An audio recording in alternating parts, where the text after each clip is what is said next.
We go.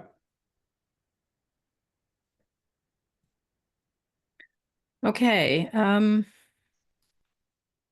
Are we sharing? Not as yet. Mhm. Okay, let's try this again. This is really, Zoom and I are not on good terms at the moment. Yeah, I believe they've made some changes lately, which hasn't been too helpful.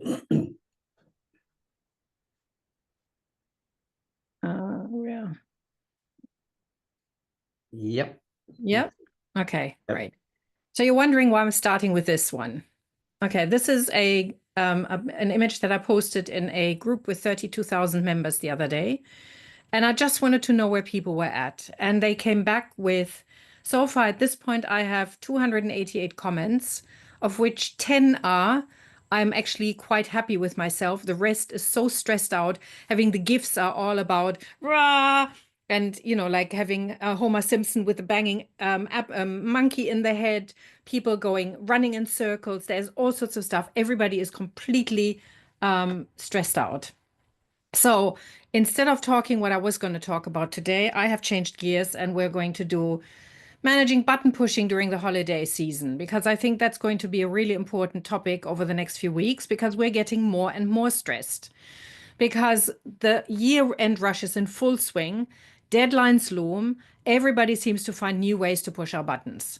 And so whether it's a client's urgent request or somebody wants to starts making passive aggressive remarks or somebody is juggling competitive priorities, the season can make you feel like you're spinning 10 plates at the same time. Sounds familiar?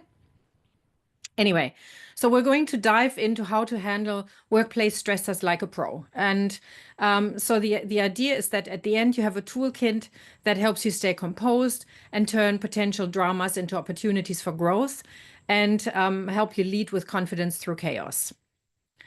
So today's topics are the brain's holiday drama. So I'm going to give you a very brief introduction into the brain. I'm repeating, you can find all of this in previous presentations. We're going to talk about triggers and buttons, and then I'm going to give you a couple of scenarios and some tools that you can use to make things happen and some more tips at the end. Okay, so this is the one where we have the brain. You may remember we've got the neocortex, which is all about logical thinking, the limbic brain, which is the drama queen that controls memory and emotions. And then we have the reptilian brain, which is the survival mode bodyguard. And so the problem is when things get festive, these parts can clash. And one wrong comment from a colleague, a team member, or even a family member, and bam, suddenly the limbic brain is ready for a holiday showdown.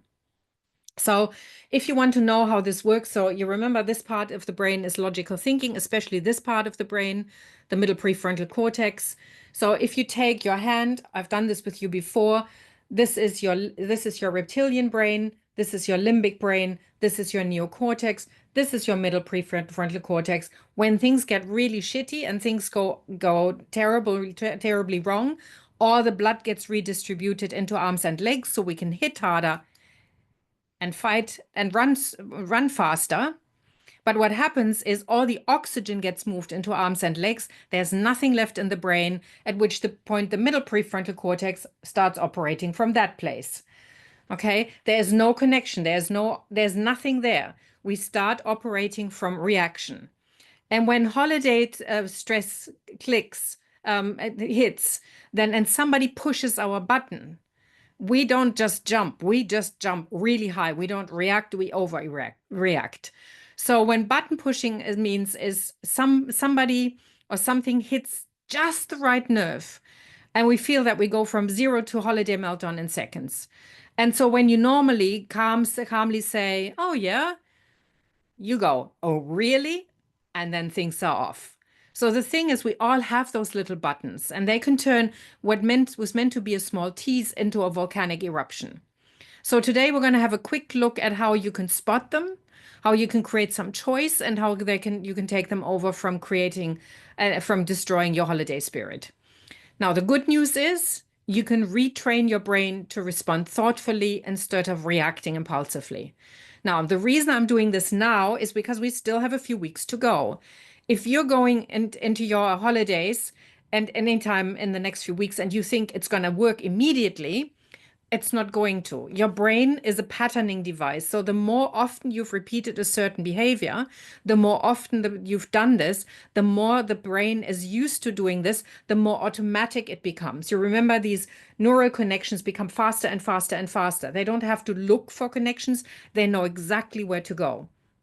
So when somebody pushes your button, it's an automatic, really fast response. So that's why we also call it familiar, because family members really know how to push our buttons really, really well, because they often have put them there. Now, the thing about what's the difference between work and family? We often spend more time at work than we spend with family. So we get to know these people really well. So we work with them, they say something, we blow up, and then we take it home. And then the family gets it as well. So knowing what pushes your buttons is really, really important. So let's look at what are triggers in general. So there are the emotional responses, which is a certain, like a sudden, intense reaction to certain words, to actions, or to situations, or to gestures. Somebody can raise an eyebrow, and you automatically go into what? And they haven't said anything, right? But it's something that you're very familiar with, and so you react. So then it's off that these patterns are generally linked and rooted in past experiences, and they're often related to unresolved emotions or memories. So again, familiar patterns. So the brain recognizes these patterns, and so we react. And they can, and people we know really, really well can push those buttons extremely well. And so we jump before we even know that we've jumped. Now, the important thing is to recognize that what I'm going to talk about in a minute.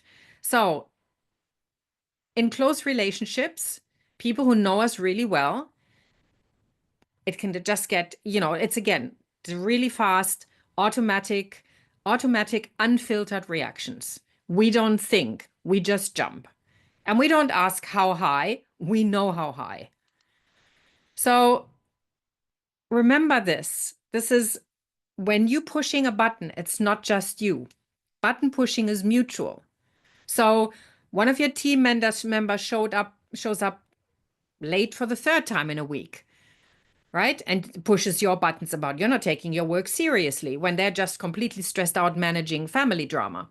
But you're getting totally triggered when they then in turn go, well, you haven't advised me of the holiday deadlines yet.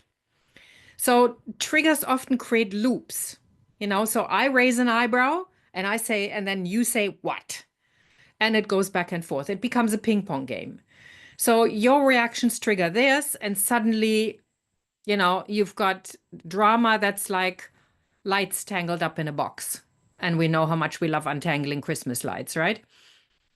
So when you are, the problem then becomes is once you're triggered, it can be hard to let go.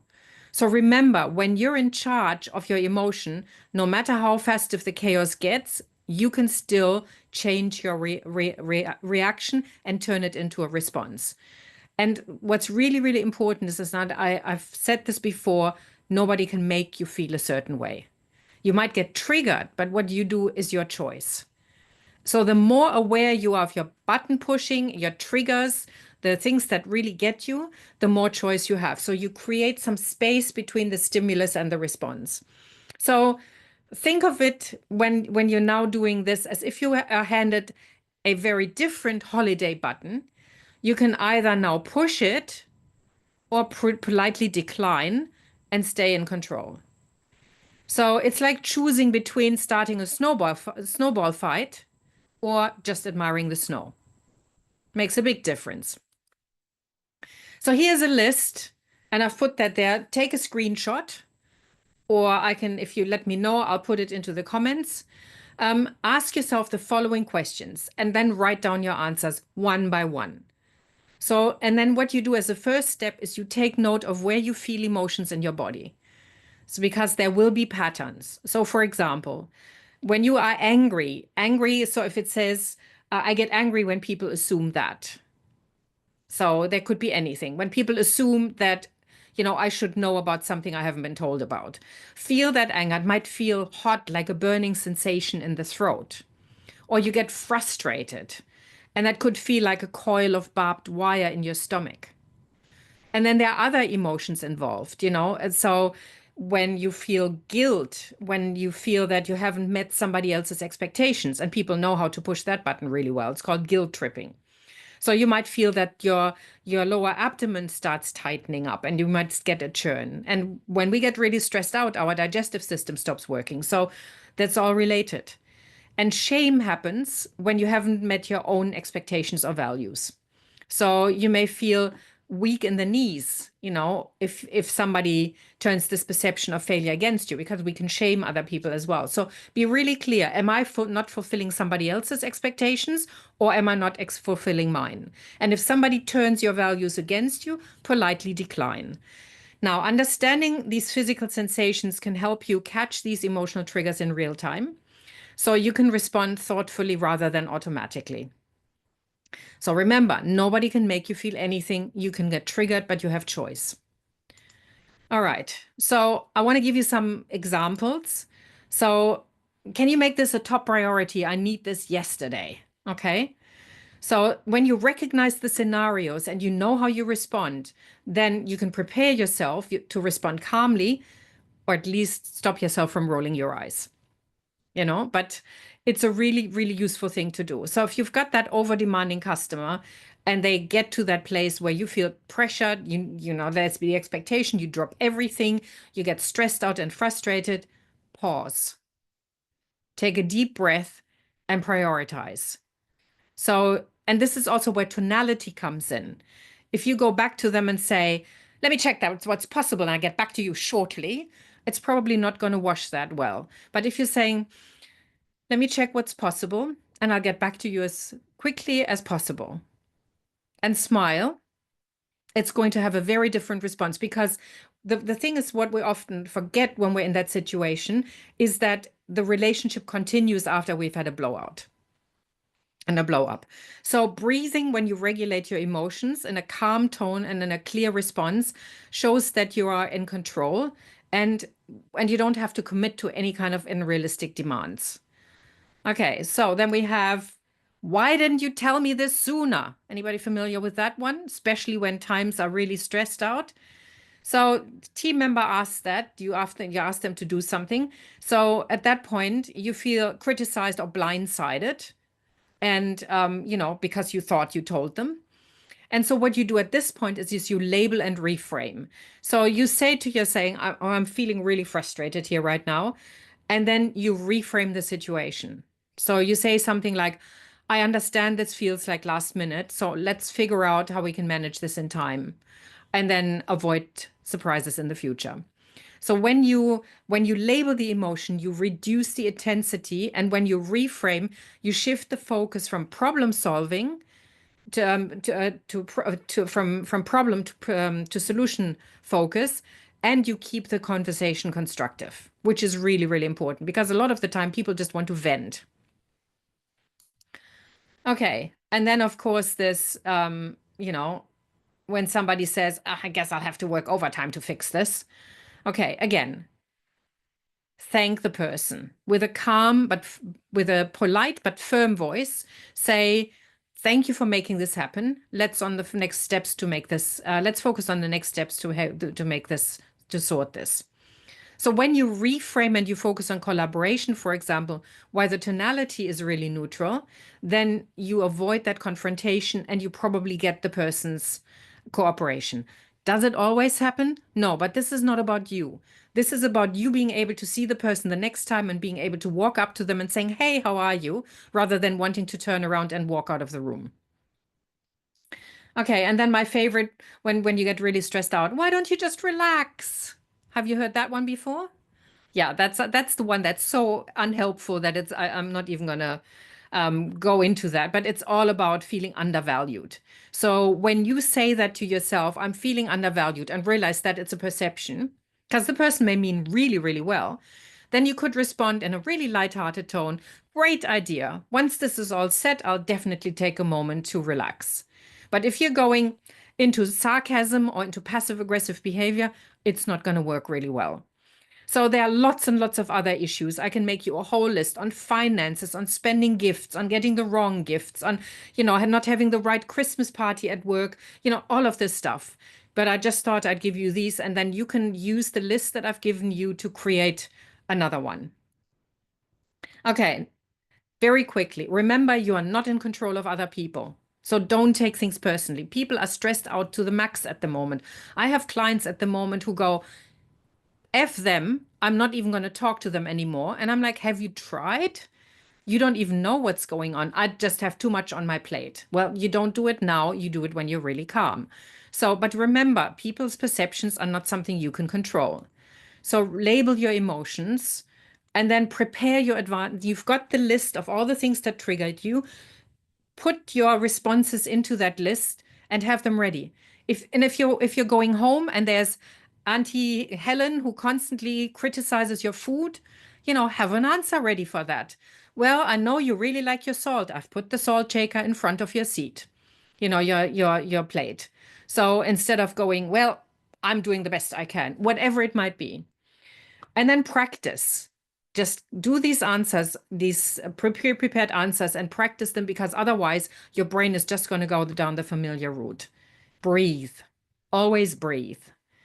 And then last but not least, mind your tonality, because a calm leader creates a calm team. So that's what really matters. So you manage yourself, you've got a massive impact on the environment around you.